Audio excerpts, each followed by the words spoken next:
గురుజర్ నగర పంచాయతీ పరిధిలో ఉన్న జగమహేశ్వరంపురంలో ఉన్న శ్రీ వెంకటేశ్వర స్వామి దేవాలయం నందు ముక్కోటి ఏకాదశి పండుగ పురస్కరించుకుని ఆలయ కమిటీ ఆధ్వర్యంలో దేవాలయాన్ని వివిధ రకాల పూలతో ప్రత్యేకంగా అలంకరించారు. స్వామివారి నూతన ద్వార దర్శనం ఇచ్చే విధంగా పూజారి కారంపూడి రాఘవాచార్యులు ఏర్పాటు చేయగా భక్తులు వేకోజాము నుండి బారులు తీరి స్వామివారిని దర్శించుకుని స్వామివారికి ప్రత్యేక పూజలు నిర్వహించారు. సాయంత్రం స్వామివారికి ప్రత్యేక వాహనాన్ని ఏర్పాటు చేసి మేళతాళాలతో శ్రీ వెంకటేశ్వర స్వామి అలివేలు మంగ భూదేవి ఉత్సవ విగ్రహాన్ని పురవీధుల్లో ఊరేగించారు. ఆలయ అభివృద్ధి కమిటీ ఆధ్వర్యంలో భక్తులకు తీర్థప్రసాదాలు అందించారు.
ప్రత్యక్షం శ్రీ అలివేలు మంగ పద్మావతి సమేత శ్రీ వెంకటేశ్వర స్వామి ఈ ప్రాంతంలో ఈ గ్రామంలో కొలువు తీరి 50 సంవత్సరాలు ఆలయం నిర్మించి 50 సంవత్సరాలు పూర్తయి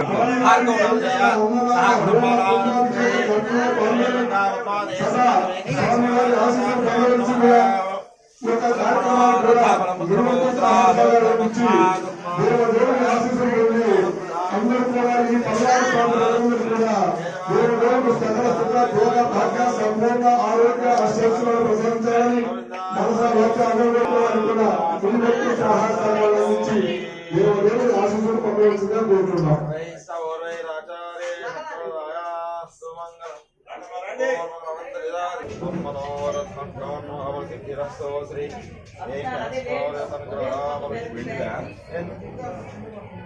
కింద పక్కన